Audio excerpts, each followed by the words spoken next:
हैं, सैनिक हैं, अर्धसैनिक हैं, पेंशन भोगी हैं, पैरामिलिट्री फोर्सेस के हों, पोस्टल डिपार्टमेंट के, किसी के भी जो भी सैलरी पाने वाले एम्प्लॉय हैं और जो पेंशनर हैं, उन सब के लिए है।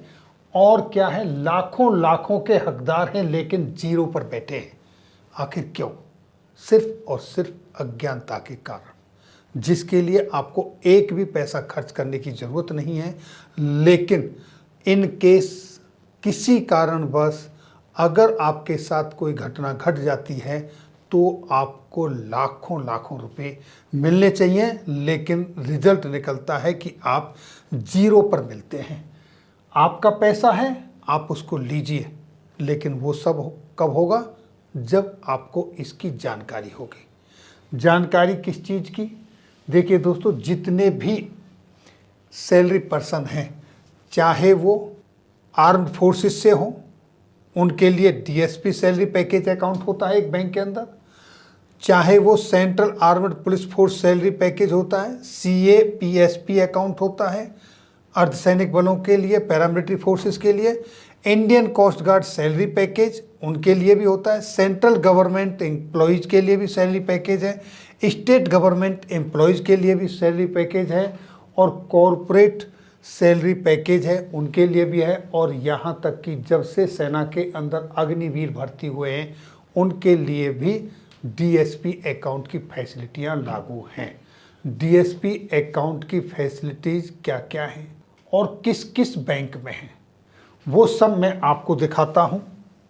देखिए दोस्तों, DSP अकाउंट की फैसिलिटी कहाँ कहाँ पर है? स्टेट बैंक ऑफ इंडिया में है, PNB के अंदर हैं, बैंक ऑफ बड़ौदा के अंदर हैं, यस बैंक के अंदर हैं, HDFC बैंक के अंदर हैं, ICICI बैंक के अंदर हैं, IDBI बैंक के अंदर हैं, एक्सिस बैंक के अंदर हैं, बंधन बैंक के अंदर हैं, कोटक महिंद्रा बैंक के अंदर हैं। ये कंपेरेटिव चार्ट है किस किस बैंक में क्या क्या है। इसके बाद यूनियन बैंक के अंदर हैं, इंडियन बैंक के अंदर हैं, सेंट्रल बैंक के अंदर हैं, और भी कई बैंक हैं जिनके अंदर DSP सैलरी पैकेज अकाउंट की फैसिलिटियां हैं।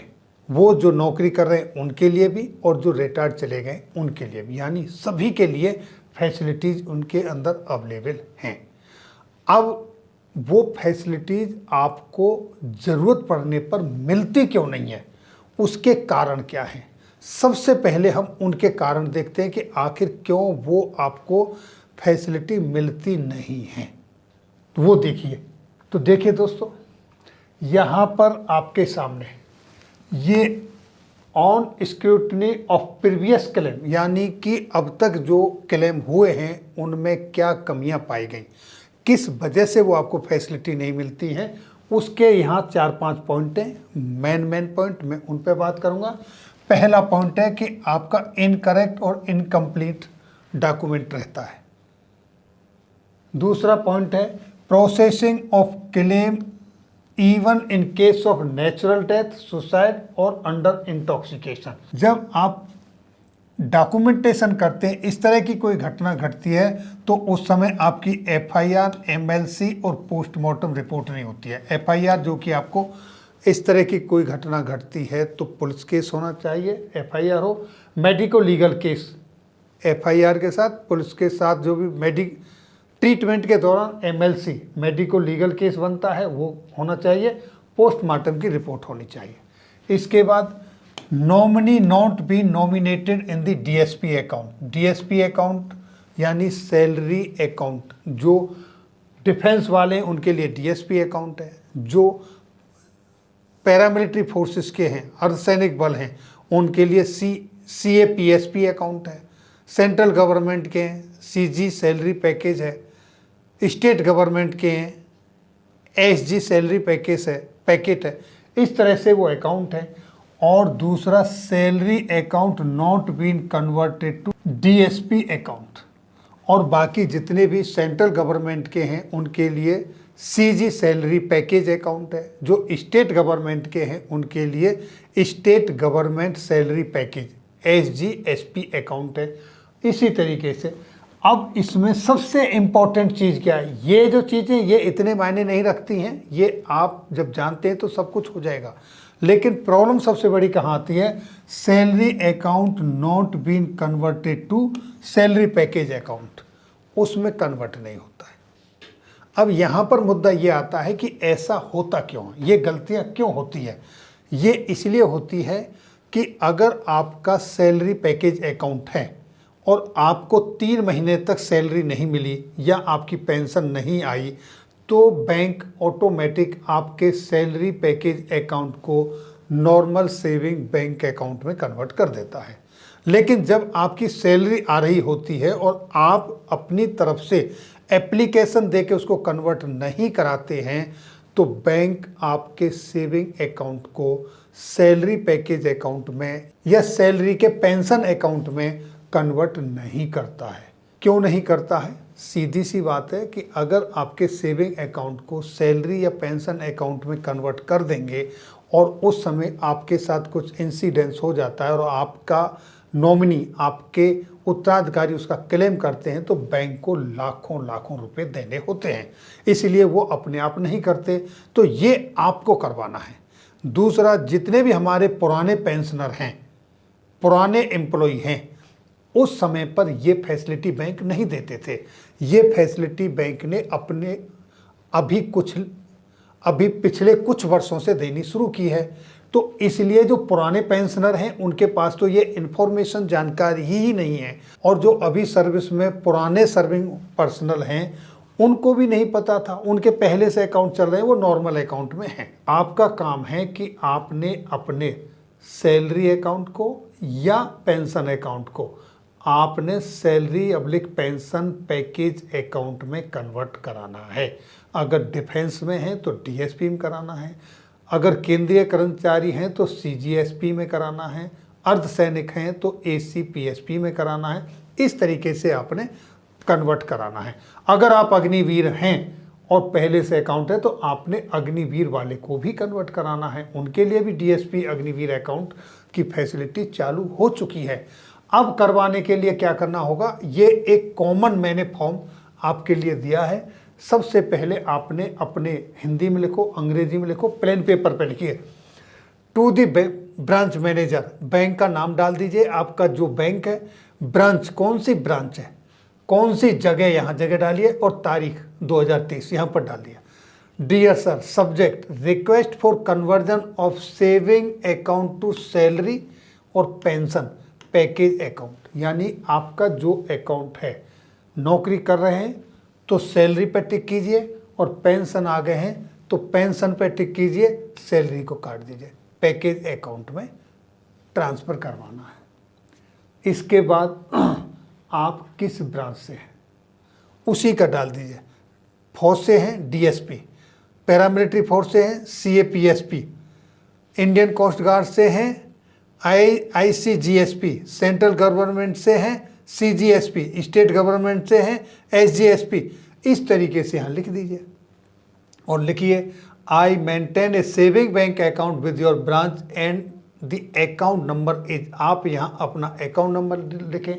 उसके बाद आई एम प्रेजेंटली सैलरी और पेंशन, सर्विस कर रहे हैं तो सैलरी पे टिक करें, पेंशन काट दें, और पेंशन पर हैं तो सैलरी को काट दें और पेंशन पे टिक करें। होल्डर फ्रॉम, कब से, आप सेना से हैं, पैरामिलिट्री फोर्स से हैं, सेंट्रल गवर्नमेंट से हैं, जिस भी ग्रुप से हैं उस पर टिक करें और अपना डिजिग्नेशन या रैंक यहाँ लिखें। माई सर्विस नंबर, अगर आप रिटायर्ड हैं तो पीपीओ नंबर डालें, और नौकरी पे हैं तो आपका एक सर्विस नंबर होता है वो यहाँ लिखें। अगर सर्विस में हैं तो सर्विंग सर्टिफिकेट लगाएं, और अगर रिटायर्ड हैं तो पीपीओ की कॉपी लगाएं आपकी, उसके साथ अटैच करें, और यहाँ पर अपना आधार कार्ड और पैन कार्ड लगाकर ये सबमिट कर दें।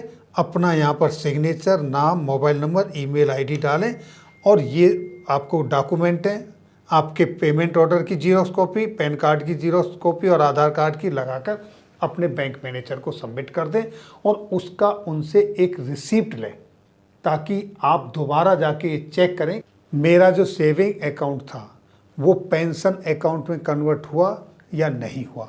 इस तरीके से आप अपना कंफर्म कर लें तो ये आपका अकाउंट सैलरी या पेंशन जो भी आप हैं, अगर रिटायर्ड हैं तो पेंशन में और सर्विस में तो सैलरी अकाउंट में ट्रांसफ़र हो जाएगा। और उसके बाद उसके ऊपर जो मिलने वाली सुविधाएं हैं वो आपको मिलने लगेंगी। अब वो सुविधाएं क्या हैं, वो अलग अलग ब्रांच के लिए, बैंक के लिए, अलग अलग फोर्स के लिए अलग अलग सुविधाएं हैं। जैसे यहाँ पर देखिए, बेनिफिट टू सर्विंग पर्सनल, ये आर्मड वालों का है, यानी सेना वालों का है, उनके लिए क्या है, और ये स्टेट बैंक का है। इस तरीके से अलग अलग बैंक के हैं, जैसा मैंने अभी आपको दिखाया था। फिर एक बार दिखाता हूँ, ये सभी बैंकों की सुविधाएं हैं, हर एक बैंक की अपनी अपनी सुविधाएं। इस तरह का पूरा चार्ट है, इसकी कॉपी मैं हर एक आदमी तक पहुंचा दूंगा जो जानना चाहते हैं। तो इस तरीके से जीरो बैलेंस अकाउंट होगा आपका। दूसरा, फ्री अनलिमिटेड ट्रांजैक्शन होंगे, एटीएम से कोई प्रॉब्लम नहीं, ऑल ओवर द इंडिया। दूसरा, कम्प्लीमेंट्री पर्सनल एक्सीडेंट इंश्योरेंस, अगर डेथ हो जाती है तो 50 लाख रुपए सभी रैंक के लिए, सिपाही से लेके जनरल तक 50 लाख रुपए। अगर आपकी air accident insurance death cover हो जाती है तो वहाँ पर आपको 1 करोड़ रुपए सभी रैंक के लिए, सिपाही से जनरल तक। इसी तरीके से अगर आप एक्सीडेंट के दौरान परमानेंट डिसेबल्ड हो जाते हैं या पार्शियल डिसेबल्ड हो जाते हैं तो 50 लाख रुपए की सुविधा है, ये सर्विंग पर्सनल के लिए। उसके बाद education loan, car loan, credit card, ये सारे आपके लॉकर पर 25% की छूट, इस तरह के बहुत सारी फैसिलिटी हैं। इसका आपने फ़ायदा उठाना है। फ़ायदा तभी उठा पाओगे आप जब आपका अकाउंट डी सैलरी और पेंशन सैलरी पैकेज में कन्वर्ट होगा। इसके बाद देखिए, ये रिटायर्ड पर्सनल, वो भी आर्मड फोर्सेस के ही हैं, इनके लिए भी zero balance, free unlimited transaction, कोई वो नहीं। पर्सनल एक्सीडेंट कवर जो है ये 30 लाख का है रिटायर्ड पर्सनल के लिए, सभी रैंक के लिए। जो सर्विंग पर्सनल के लिए 50 लाख का था, यहाँ पर ये रिड्यूस हुआ। उसी तरीके से आपको लॉकर पर भी है, आपके जितने एमओडी क्या होता है, मल्टी ऑप्शन डिपॉजिट, यानी कि जब आपका सेविंग अकाउंट होता है वहाँ पर आपको कम ब्याज मिलता है, आपका जो पैसा बैंक में रहता है उसके ऊपर। लेकिन जब आपका सैलरी या पेंशन पैकेज अकाउंट होता है तो वहाँ पर आपका अमाउंट एक एफडी के रूप में कन्वर्ट हो जाता है, ऑटोमेटिक स्वीप में चला जाता है और उस पर आपको ज़्यादा इंटरेस्ट मिलता है। इस तरीके से यहाँ ये बेनिफिट है। और आपके जो डीडी बनते हैं, ड्राफ्ट बनते हैं, ये सारे एसएमएस अलर्ट है, चेक बुक है, आपकी पासबुक है, उनका कोई चार्ज नहीं है, अनलिमिटेड है, कितना भी आप यूज कीजिए। इस तरह की फैसिलिटी हैं। अब देखिए दोस्तों, ये आपके इसी तरीके से central government salary package account CGSP, उनके लिए भी है। अब यहाँ पर भी आपके बेनिफिट है, zero balance account, free unlimited transaction, ATM of any bank. यहाँ पर आपके लिए इंश्योरेंस जो कवर है वो 20 लाख रुपए की है और एयर एक्सीडेंट इंश्योरेंस कवर जो है वो 30 लाख रुपए की है।